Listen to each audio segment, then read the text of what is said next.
Good afternoon, everyone. Thank you for joining us. Developing story tonight in Jasper County, where federal, state, and local law enforcement agencies have raided a medical office.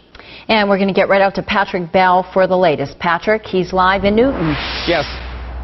Yeah, Cynthia and Kevin, witnesses tell me that dozens of federal agents, along with local law enforcement officers, sheriff's deputies, and police officers surrounded that East 3rd Street North urgent care and removed box after box of what they say appeared to be medical records from inside. And News Channel 8 has confirmed tonight it's all part of a very large-scale investigation. In fact, 8 different law enforcement agencies arrived here Tuesday morning to execute a federal search warrant.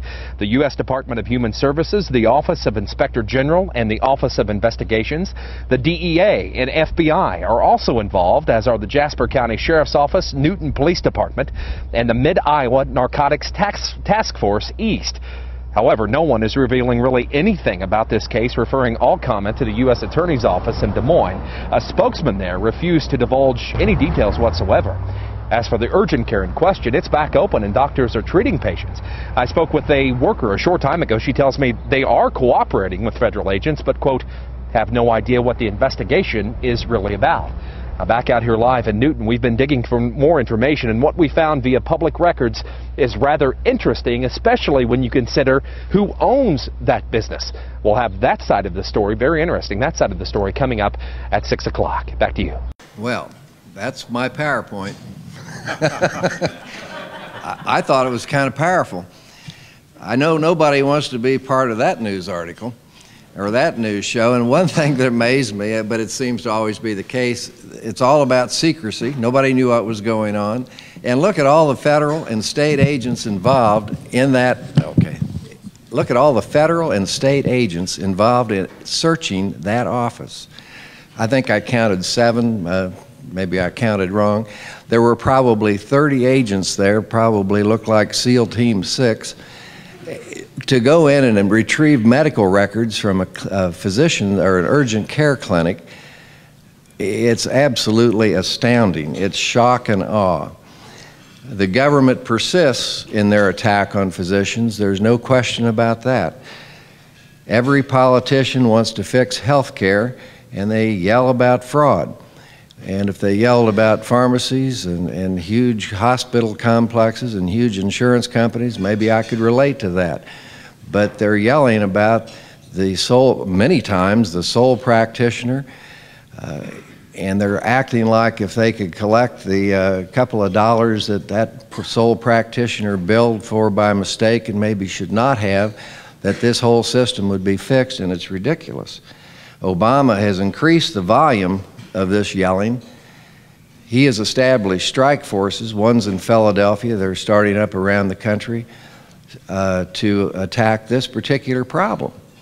Strike forces started in the 1970s when the government decided they were going to rid the country of the mafia. I guess this is the next target. What they should be targeting, of course, is some of what I've just mentioned, but real fraud.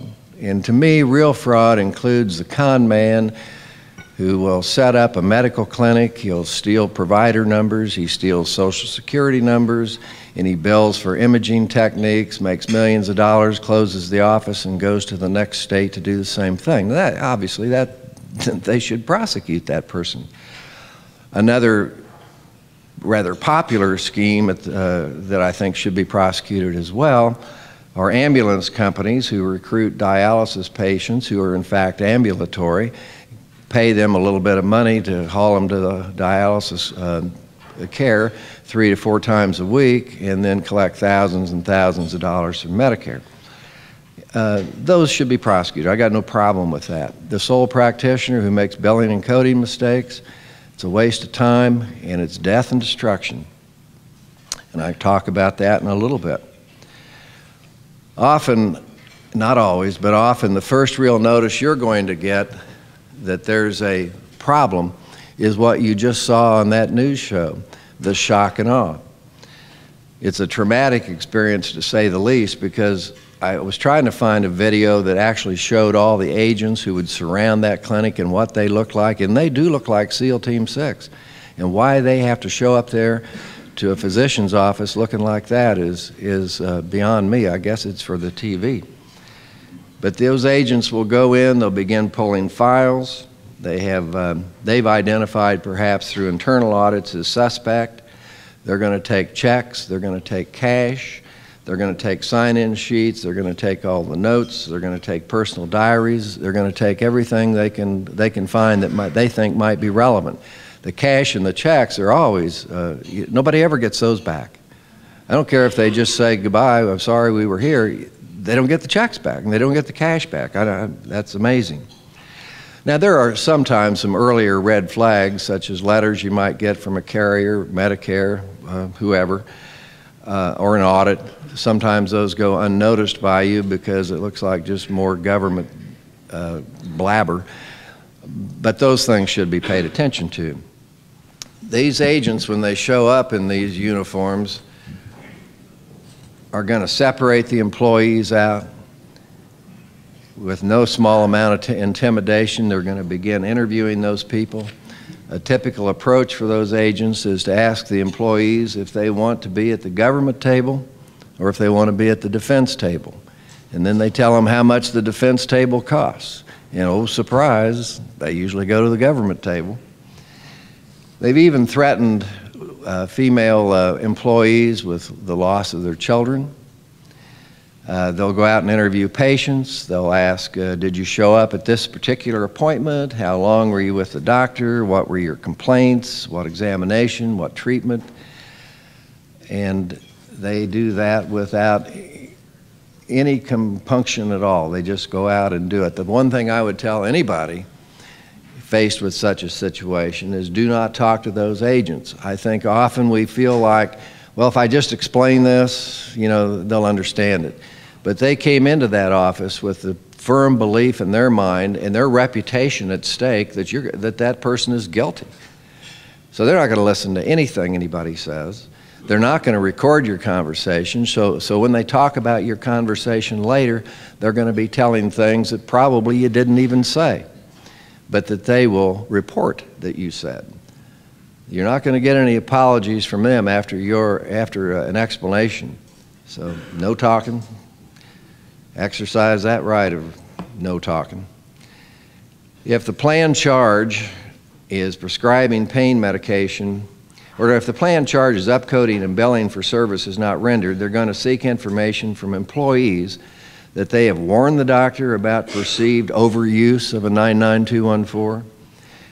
Anything else they can pull out of that patient. If it's prescribing pain medication without medical necessity, they're going to ask employees about drug sales in the parking lot, about suspicious activity in the clinic, anything they can think of, or the employee warning the doctor about all those things they're seeing in the parking lot. Anything they can do to implicate the doctor.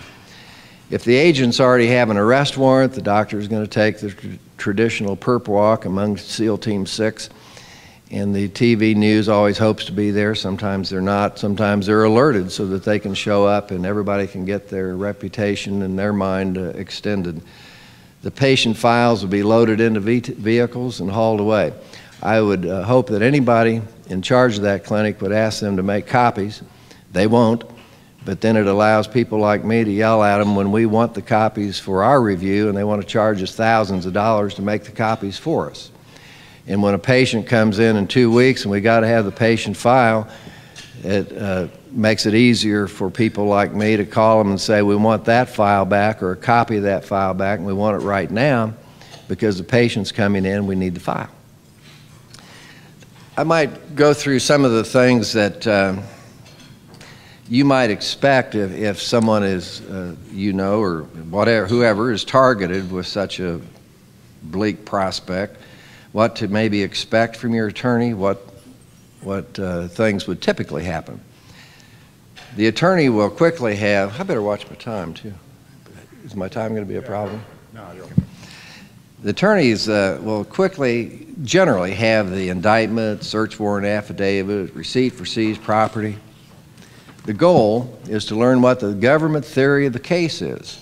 And you got to know what their theory is before you can prepare a defense. If there's no indictment, which happened in the little video we just saw, they just went in and searched, You can still look at previous audits, warning letters, look at the files they took, and you can probably decide what type of theory of prosecution they're looking at. And if you can figure that out, you can consider putting together a package through, well, it's probably going to have to be a lawyer for sure, presenting a defense before that indictment occurs. Now, sometimes that's not a good idea, but I've done it and it has worked. Did it with a pain physician in North Carolina, and after presenting about 1,000 pages of expert opinions on pain management and belling and coding related directly to his records, they opted out and decided not to indict him.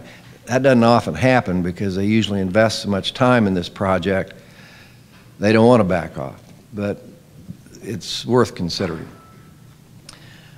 As soon as these things happen and you determine what they're going to be looking at, if the case is belling and coding, you need to look at it whether the government's looking at upcoding, belling for services not rendered, ghost belling, or all of them. And then you're going to need to request, or I would be requesting from the government, copies of everything they seized.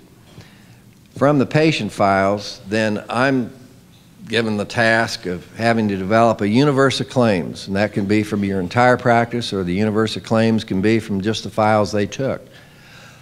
A universe of claims is a matter of just adding up, putting on a list all those claims, everything in each patient file, and some patient files might have 100 or more claims.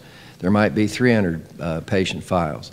There might be 2,000, 5,000, 6,000 claims in this universe. What you do next is you get a statistician, you have him draw up a random, statistically accurate random sample of those claims, which means you might get 3, 4, or 5% of the claims, and that would typically represent the entire practice according to statisticians. I've never figured out how that could be true, but maybe, I guess it is. And then you're going to have that sample reviewed by belling and coding experts, whether a certified coding professional or a physician trained in the field of coding. Many are available, many are very good. I prefer physician coders because they tend to understand the duties of a provider, of a physician, that interfere with paperwork, and also understand brief or cryptic comments found in documentation, and that's what they're looking for, is the documentation. I've noticed with just professional biller and coders, if I want them to look at it, I want to see what the government's going to say about this case, because they are so restrictive in what they will consider in the documentation, but sometimes that's worth knowing. The review involves that expert reviewing each claim in the random sample, and this review is going to compare the documentation in the patient file representing each patient visit or claim. The expert is looking for the documentation in the file to support billing, for example, a 99214 level of service. If it's ghost billing, then we're going to look for sign-in sheets. We're going to maybe have to interview the patients in that random sample. We're having a problem now with the government in terms of the estimated time for these codes. The estimated time for a 99214, I believe, is 25 minutes. There's no expert in this country I've ever talked to, and I've talked to many, who are going to say that 25 minutes for a 99214 is mandatory. It's an estimate. It's totally an estimate. Still, the government's going to try to persuade a jury, if it goes that far, that too little time in too many instances means something is wrong. Otherwise, that 25 minutes must be very important because somebody put it in there. It's in the billing, it's in the rules. So it has to be important. So if the doctor routinely does not see 99214 patients for 25 minutes, something's wrong.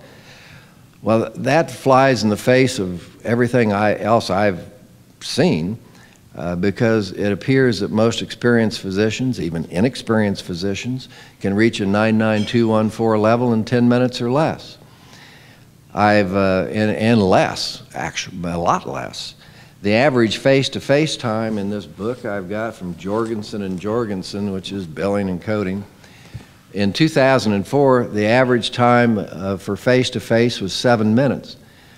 that would hardly reach a 99212. Might be the nurse at 99211.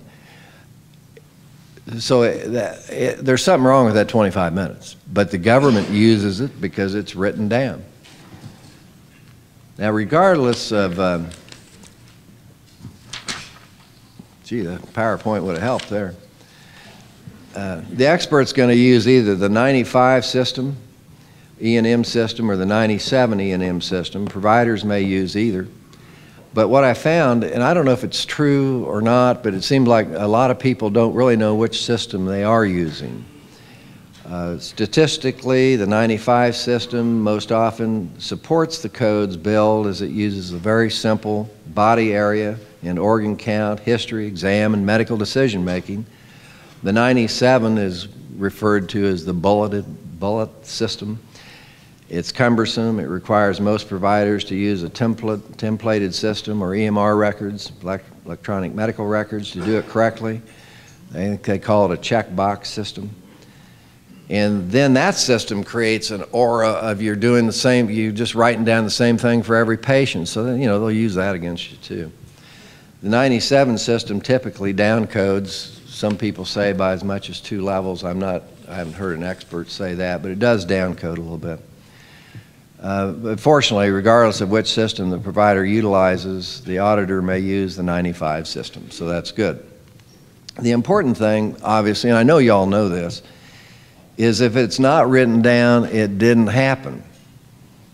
And the documentation in the patient file to support the code is absolutely critical.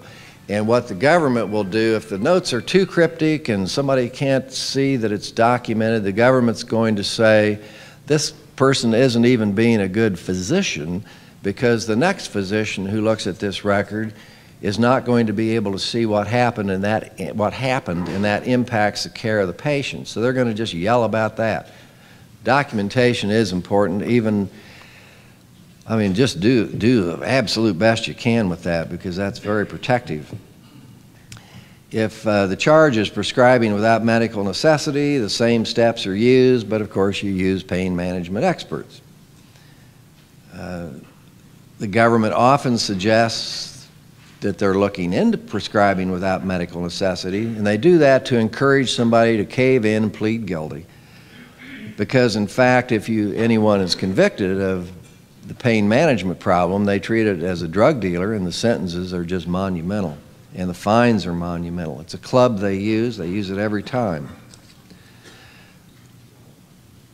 What I would tell everyone is that no matter what stage that you're in, as far as a target, don't try to fix the charts, don't destroy anything, don't obstruct anything. Once any of that happens, it all goes out the window.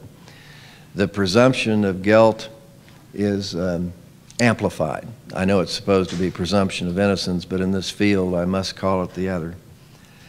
The one thing everybody can do to protect themselves is establish a compliance program. I don't care if it's as simple as making sure that your billers and whoever helps with the billing and coding goes to seminars, and have it as a written plan that they go to seminars, they learn something. But the more extensive the compliance program can be, probably the better it is. The outcome I see more and more, looking at my watch, okay. I haven't been shut down yet. The outcome I see more and more involves medical issues impacting the ability of a physician to assist in his own defense. Now that's not because, I won't say why it's not. It's because the government targets older physicians, sole practitioners, and I've got a review here of the statutes that deal with this issue, but I think I'm going to jump to an example and go back to that depending on how much time I have left.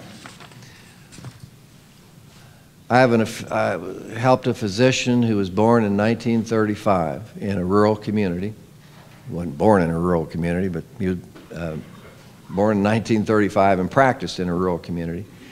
He was charged with upcoding and billing for services not rendered. They threatened to charge him with prescribing without medical necessity, which is the high prison time, fine, restitution, all sorts of things kind of a charge. They were threatening this even though they had sent agents into his office, wired up, tried to get pain medication, and he refused on 5 separate occasions to give the person the drugs, the pain medication they wanted, because they wouldn't subject themselves to the medical exam he required before he would even consider such a thing. But nonetheless, the threat was there. The basis of this claim was that the doctor saw too many clients in one day to meet the estimated time set forth in the office codes, the 25 minutes for the 99214. Again, there's no expert in the world who's going to say that has to be met, but I know where the government comes from the position I mentioned a little bit ago.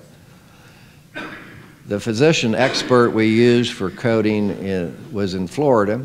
He reviewed I came into this case a little late. It hadn't gone to trial, but it was a lot of stuff had been done and not been done.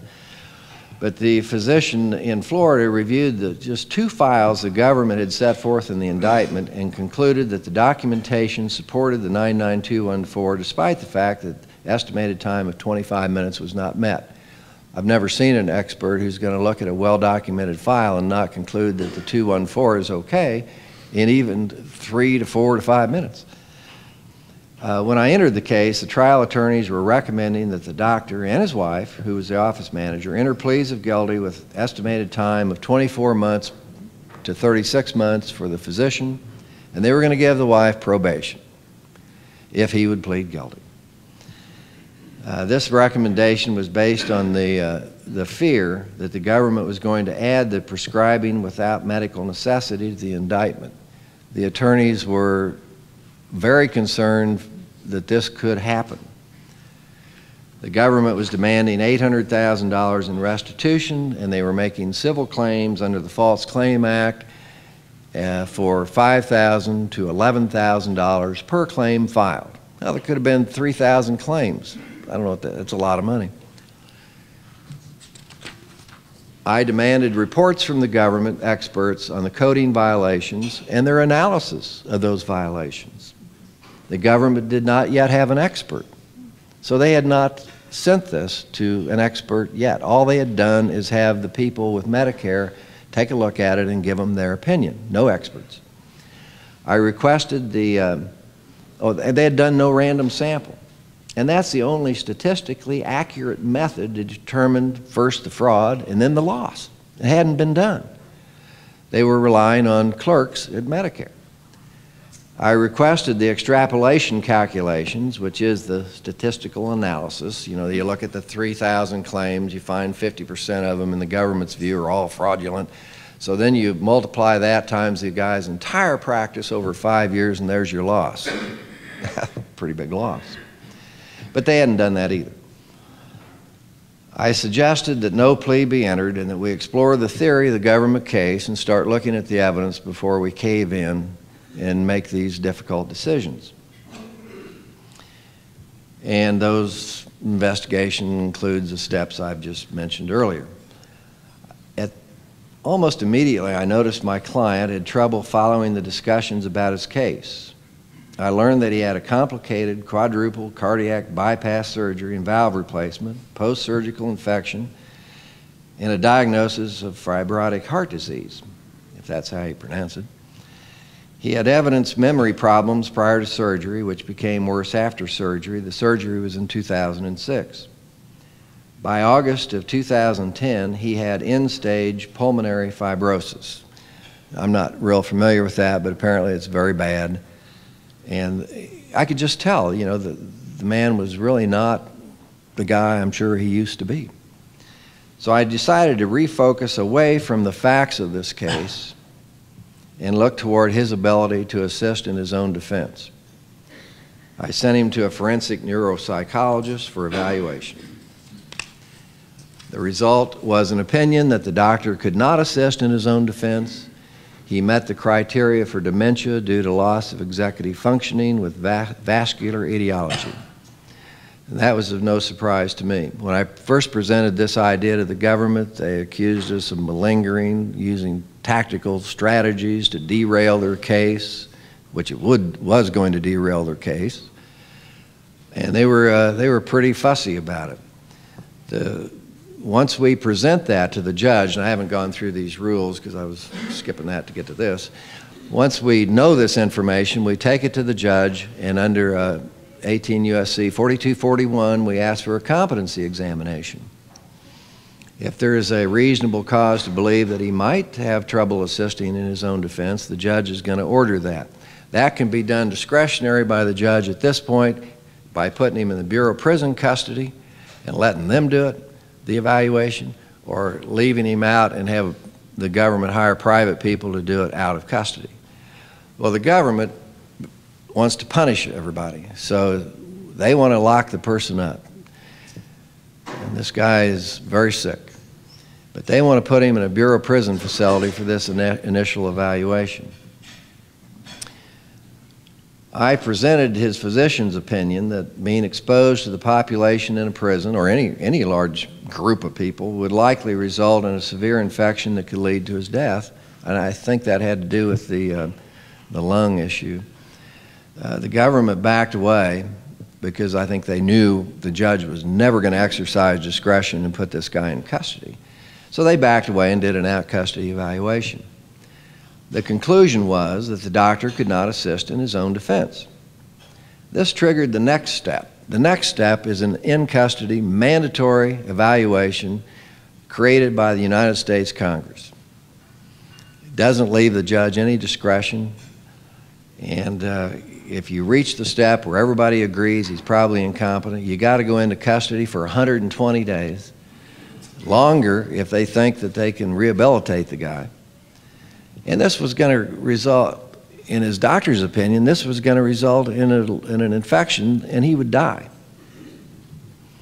So I was preparing to make the arguments that because in custody would likely result in death, it would be a violation of due process of law to impose in custody. There's very little law on that, but there's a First Circuit case that suggests that due process would prevent that in custody if, in fact, it could result in serious injury or death. So we were preparing to make that argument, and we were heading first to the district court and then on to the 8th Circuit. The government was preparing to fight our position, always suggesting that the real problem was our tactical delay and malingering, even after they had their own reports. But the government, and of course all of their goodwill, offered to dismiss the case against the doctor. And that would avoid the mandatory in-custody evaluation and my risk of losing the argument of due process and keeping this man out of jail where he would likely die. But their requirement was that then the wife had to plead guilty. So if the wife would plead guilty and go to jail and pay the fines and restitution, then they wouldn't make this guy go in custody and wouldn't make me face the risk of losing my due process argument. I declined that offer, and I considered it very abusive, and I told them that. 1 month later, in October of 2010, the doctor passed away. So there went the malingering argument, I guess, and it was tragic. And in my view, his death was going to happen. I mean, he was pretty sick. But the stress of this indictment, the stress of what was going on in his life, in my opinion, in his doctor's opinion, caused his death probably 1 to 3 years earlier than it would have occurred. And maybe he would have lived longer than that. The government killed this man. But then the government, in all their wisdom, decided to continue against the doctor's wife. The government withdrew their probation offer to her and said, well, somebody's got to go to prison. And the doctor's passed away, so now it's you. I asked the government to describe what the wife did that was illegal. And I said, look, if you'll do that, I'll take it to her and I'll discuss it with her. I mean, I would do that with every time. Just tell me what she did wrong. The government said we already had that information. So I spent hours and went through all the information that we had. After a full review of all those documents, we didn't have one allegation of wrongdoing by her. They had always alleged that the wrongdoing was by the doctor. They refused to provide that information, and we continued to demand it. After threats by the government and our refusal to plead guilty, all of a sudden, she was kind of out of the picture, and the government said, okay, we'll have the corporation plead guilty, but we want money. And I said, well, how much money do you want? And they still wanted the $800,000. And if the corporation did not plead guilty and pay an agreed amount of restitution, the government threatened protracted civil litigation against her and the clinic and the corporation, which we didn't care about the corporation, under the False Claim Act, which is that $5,000 to $7,000 loss per claim. Well, at that point, I had to go to her and reconsider the corporation pleading guilty. The corporation pleading guilty had no criminal impact on her whatsoever, none. And she and her son is a physician. Her other son is an attorney. They all kind of agreed that given the stress of this situation, if there was a way for the corporation to plead guilty and the indictment against her be dismissed, that's something that they wanted to consider because they knew it was going to cost a lot of money to defend the civil litigation. So we worked out a fine of, I think, around $150,000, still enough to make you throw up.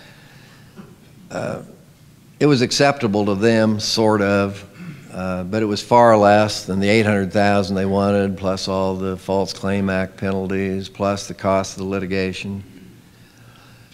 And so we did it. So we let the corporation plead guilty. They dismissed the case against her, but she had to come up with that money. And so I considered the result still tragic. I must still look at it as deplorable, death and destruction.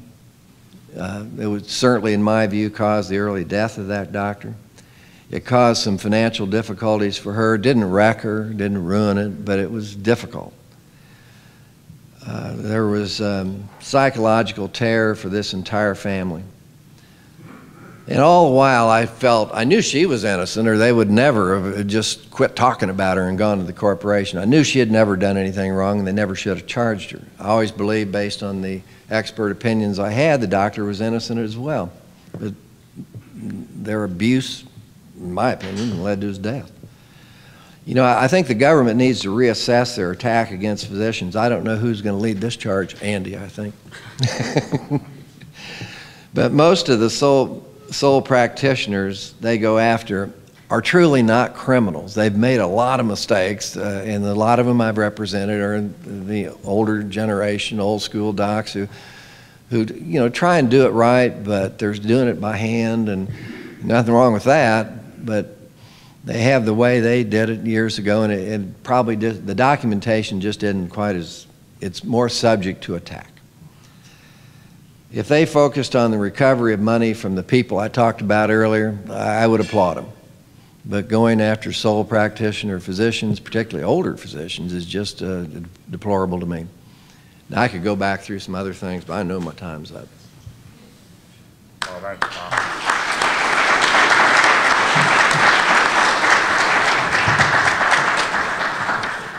I open it up for a few questions specific to Tom's presentation. Yes, Dr. Kendall. I have to challenge that decision to allow the corporation to plead guilty. Was the corporation guilty, sir? No. Right. Is not our problem that we are capitulating to the pragmatism of the system rather than remaining true to the principle of what is right and proper?